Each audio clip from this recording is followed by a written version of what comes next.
Hi everyone.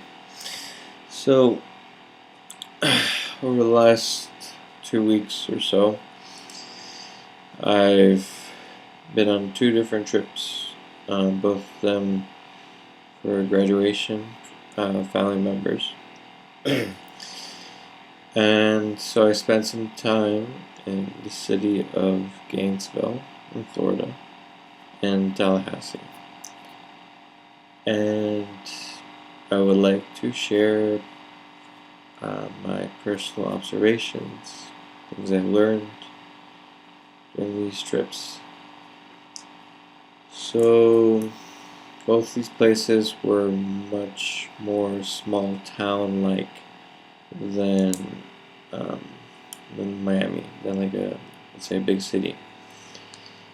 And I'm not foreign to small towns. I know about small towns, small town living. I've known about that for a long time. And same.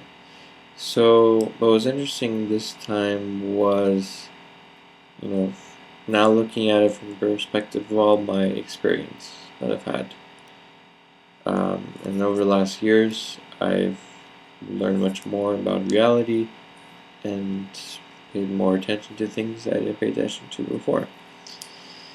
And so when I was looking at some of these places and some of these towns we were in that we passed through, that these are places within the United States.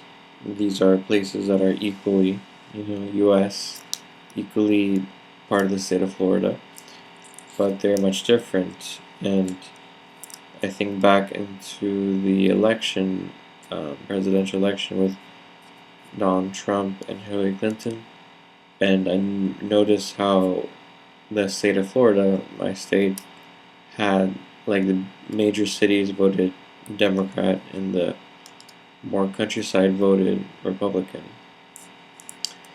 So, looking at these kind of the living conditions, I could see how living in this environment, it makes sense to be Republican and support Donald Trump, because if, let's say, Hillary Clinton was elected or a Democrat was elected, their city, their livelihood would stay the same.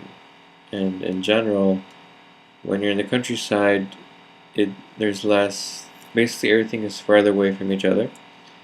So because of that, you have to travel more, and you spend more money in gas. And the kind of jobs that are available to you are much less well-paying than in the city, where you have more options. So in general, if you're in the country in a small town, you just have less economic opportunity, and it's more costly to live there. Whereas if you're in a city, everything is much more closer, and so you can travel more efficiently. In general. So for them, living the life of a farmer, it's not like you're living, let's say, well off economically. So there's definitely that point there where, how do you actually provide some sort of solution for them? And yeah, so that's what I see, because when you're in the city, you become ignorant of what it's like for other people. Your mentality is very much money driven and profit driven to make money. Whereas if you're in a small town, it's more about people. It's more about living. It's more direct, I guess. It's more in your face. When there are just a few people that you know, basically, and there aren't as many jobs. So of course, that's how you get to know everyone, through taking all these different jobs, I guess. But so it's definitely different. And I know for me personally, I'm a person that's really quite slow. and I enjoy taking my time to get to know people. And I observe smaller town life is more like that, where people are more friendly in general. They take their time to talk. There's no rush per se. Whereas in the city, it's usually much more faster and more hectic.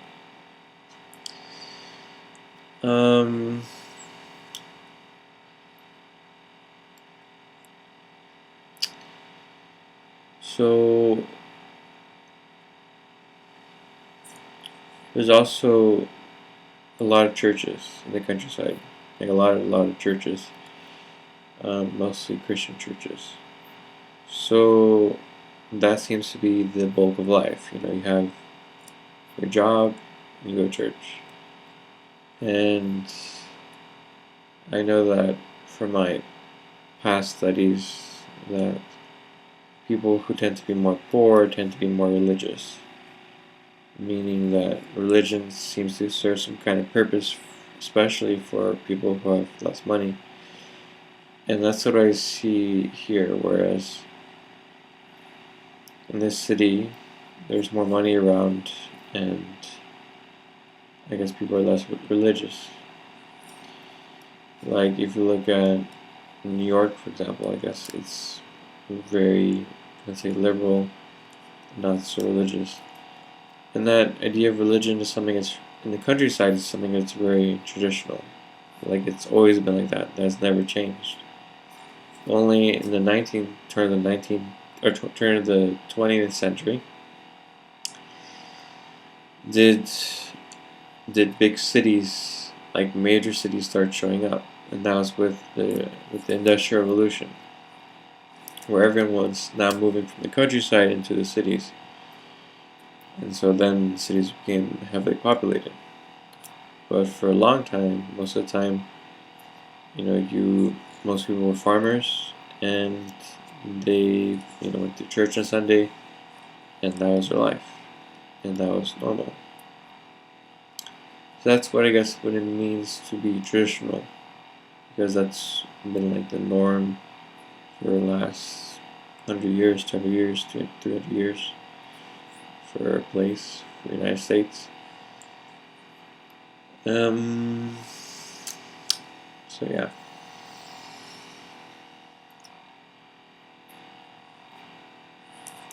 I also noticed that there's a lot of support for the military in these kind of places. Very patriotic, very supportive of the military. It's like the attitude like that people who serve the military are heroes. Whereas a lot of, let's say, liberals view the military as actually not something so great.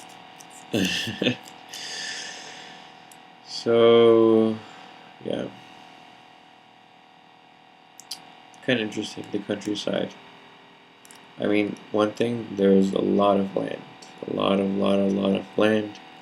A lot of space. A lot of nature. In the city, everything is compact. And, yeah. Much less space, much less land. And when you compare land, maybe it's like a big house, lots of land in the city. You compare that to the countryside, it's like nothing. Countryside has much more space than land.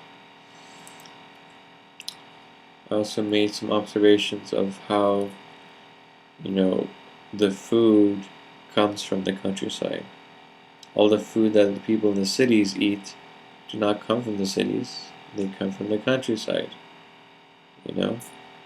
So if, let's say, the world ends, where money stops working for some reason, the people in the cities are screwed. The people in the country have access to natural resources. They have access to the ocean, they can fish. They have access to rivers, they can fish. They have access to the woods, they can hunt deer, they can grow food from farms that are already set up, etc. So they're more connected to the land. They're more self-sufficient. Whereas in the cities, they're really completely dependent on people in the countryside for them to actually make the food. So that's an interesting perspective to have. No, I'm not advocating for bringing for them the world, none of that. I'm just pointing out where food comes from, and yeah, and really the dependency of, let's say, the great big cities on all of the farmers. Um,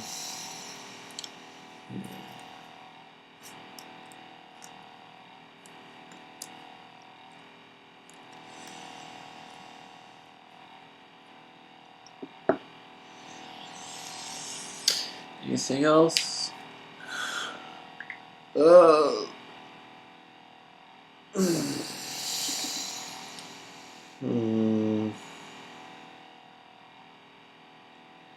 think that's about it.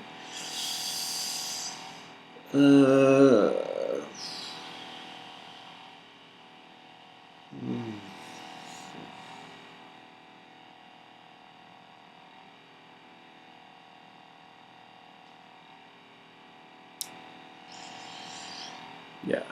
Okay. So I'll stop because I couldn't think of anything else. Okay. Thank you very much. Bye. Oh wait. There's something.